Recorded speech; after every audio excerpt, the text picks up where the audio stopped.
In tonight's pre-election segment, we turn to the race for state representative in the 15th Suffolk District. It includes Mission Hill and parts of Jamaica Plain, Roslindale, and Brookline. Our guest is the representative running for re-election. The Democratic primary will take place on September 4th. We'd like to welcome Chef Sánchez. Thank you so much, Chris. Thank you very much for being with us. I want to start with something that you've been working on for a while, which I'm sure affects a number of people in the district, and that is how we teach English language learners in the school system. And you had a victory with that last year. We had a big victory. After 15 years of filing that legislation, remember back in 2003, sheltered immersion was passed and essentially stuck all immigrant kids and new English learners in a classroom, and were told that they had to learn English for 1 year. And throughout the past 15 years, I worked on a bill that essentially tried to establish standards on how the system would teach these children in whatever form districts felt was best for the population of kids that they were teaching. And finally, after 15 years, it was passed and signed this last session. Well, you also made history by becoming the chair of the Ways and Means Committee. Why is that such a big deal? For me personally, it's a pretty big deal because, imagine, a kid from the Mission Hill, Maine housing projects in Boston ends up being, the first Ways and Means chair in the history of, in the history of the Commonwealth. And since, I'm Latino and Puerto Rican, my community is excited about that and the opportunities that it brings in terms of elevating the issues that affect Latinos and other underserved communities.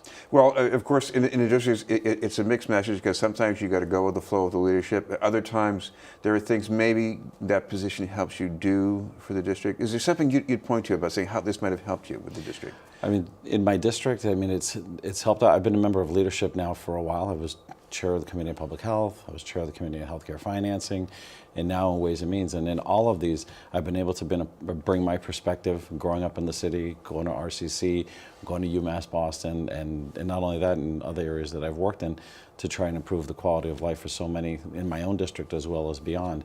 And like everything, you're just constantly trying to work with people. And the legislature isn't a monolith. There's 200 legislators, and there's one governor, and it's all up to all of us to make sure that we figure out how we're going to make sure that we push forward on progressive ideals, while at the same time making sure that we get things done.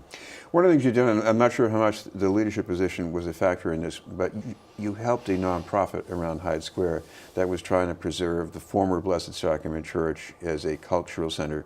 What exactly did you do to help them? Well, at the time, so the Blessed Sacrament Church, when the Archdiocese moved to close a number of churches throughout the Archdiocese, Blessed Sacrament was on the chopping block.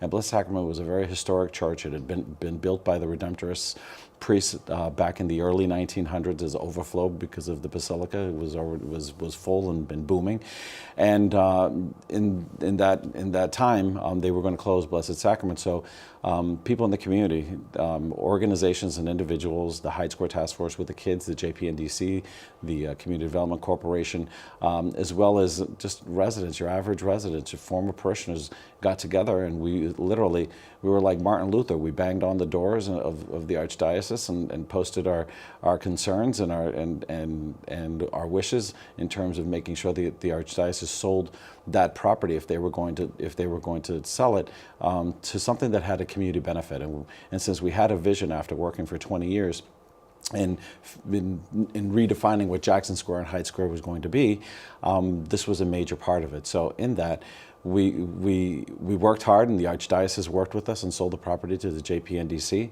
And then after that, fortunately, it happened at a great time. We passed a bond bill that provided resources. Not only that, the Mayor Menino committed resources through the city's housing trust, and also the Obama administration through the Recovery Act ended up investing pretty heavily in making sure that we built, over 100 some odd units of housing, which housed single room occupancy through Pine Street Inn, essentially folks that are formerly homeless now have a place, and co-op housing, and also home ownership opportunities. And also we found a permanent home for the Hyde Square Task Force in the school building, in the Chevrolet building, and they serve hundreds of kids from not only the district, Jamaica Plain, Mission Hill, Roslindale, and beyond. They do so much more in terms of advocacy and making an impact in people's lives. And the piece that we're all focused on now is Blessed Sacrament, the building, the church building itself. The task force now owns the building, purchased it from the JPNDC, and we want to see, they earned, the district earned the moniker, the Latin Quarter, and they want to be able to celebrate the Latino culture and celebrate it as a place, a destination spot, and and all of us feel like this Blessed Sacrament Church is a part of it. And we were able to secure some authorizations in bond funds to try and get to that goal and of rebuilding that building for a cultural purpose and hopefully other things, because there's space to do it. This has been in the news, and we're talking with State Representative Jeff Sánchez, who's a candidate for re-election in the 15th Suffolk District. Representative, one of the things that people are disappointed with on Beacon Hill right now is that there was an attempt to upgrade that baseline on education funding, and the Senate approved something, but when it got to the House, it just didn't fly. What happened? Well, I think if you ask the average person what is the foundation budget, there's a big question mark that comes, and the big question mark is that how do you arrive at a foundation budget? And in that foundation budget review commission, there were certain findings that came out of it. First, we needed to invest in health insurance, the health insurance programs for teachers throughout the Commonwealth. We also needed to invest in special education, Chapter 70 reimbursements, the McKinney-Vento homeless transportation program, and a couple of other areas as well. In the budget that I wrote with the members and that we ultimately passed in the budget this year, we shot up all of those programs anywhere from 9% to 30%, the highest being that health insurance benefits for teachers. In terms of the language relative to the commission itself came up with findings, and we were able to, again, fund particular areas to reach to work on making sure that we get on a glide path to fully funding, while at the same time trying to figure out how do we make sure that with this newly passed law on English language learners, that we calculate how much we really do have to spend. Not only that, the great challenge that we've always had in identifying how are we going to fully fund low-income students throughout the Commonwealth. In the foundation budget review, in developing the foundation budget, if you look at particular communities, in comparing them, you'll see certain differences. Brockton is a poor community where low median income, low property values, low tax base, and a high number of children of color and low-income students. In Boston, the difference is high property tax base, high median income, but again, low-income students. And the Foundation Budget Review Commission doesn't get at that. So we have to try and figure out how do we get at that. And we have to be decisive as we were in the budget, but we also have to be thoughtful in making sure that we're making the right investments where they need to be, and we have to make sure that we do that. And we have done that, as we see in the budget that we passed. And it's not over. We haven't stopped meeting on how do we make sure that when we go into this next budget session, that we're finding ways to fully fund education.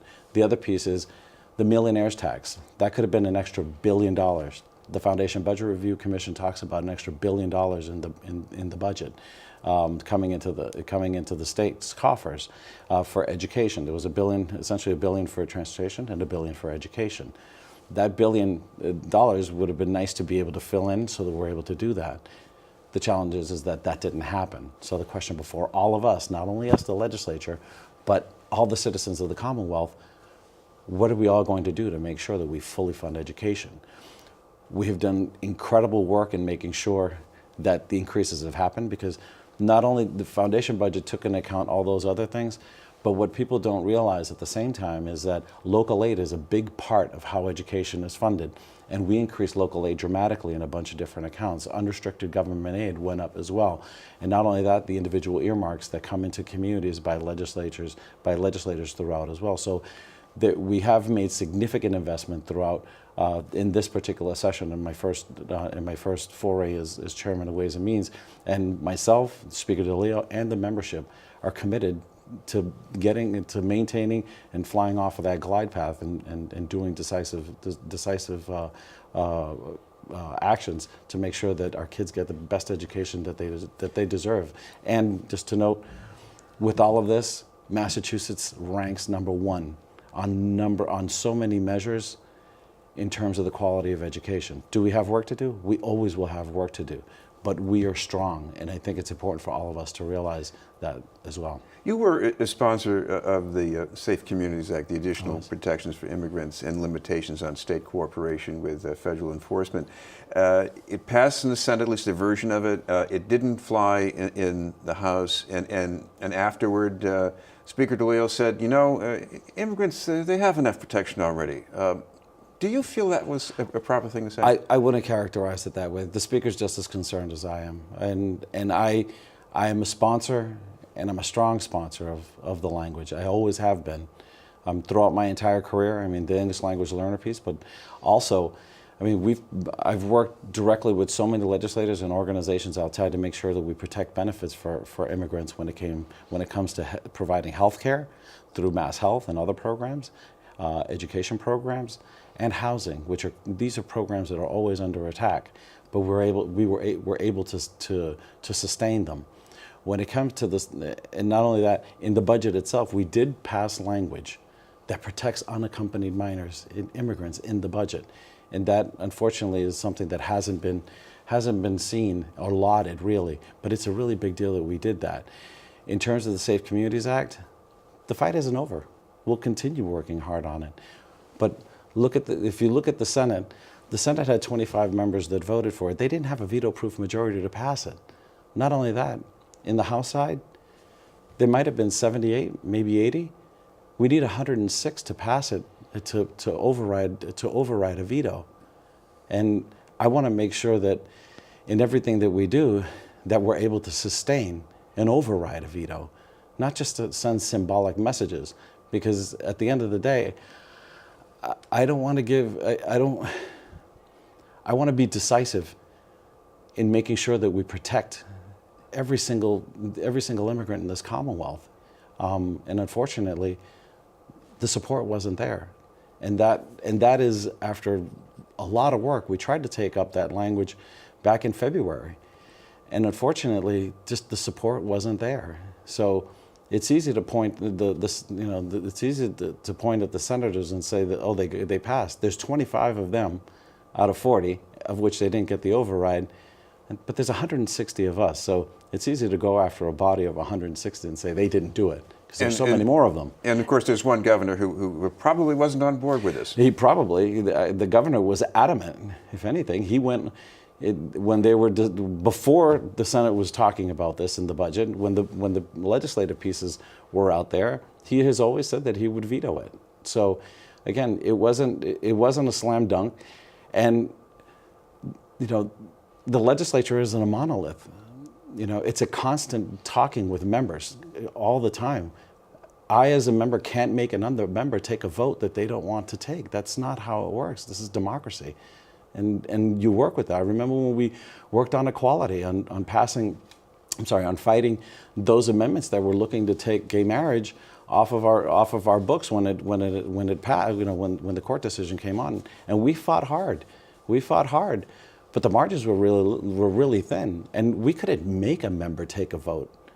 We couldn't make them. They had to arrive, and there were some members that did arrive, but there's others that didn't.